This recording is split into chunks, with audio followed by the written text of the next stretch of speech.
যুবক ভাইজান ভাইজান করে পাগল, আব্বাজানরা শোনেন বাবাজি বাবাজি করে পাগল, মা বোনেরা শোনেন ছেলের জন্য ভাইয়ের জন্য পাগল। এই প্রেমটা বৃথা যাবে না, কেননা নবী জানিয়ে দিলেন আল মারু মা মান আব্বা।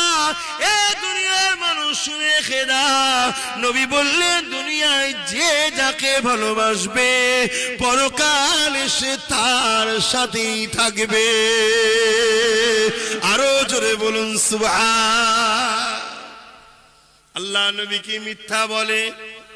বলুন বলুন, নবী পাকের কথা কি চেঞ্জ হবে না? নবী পাকের কথার বিরুদ্ধে কেউ কিয়ামতের দিন দাঁড়িয়ে বলবে যেটা চলছে না চলবে না।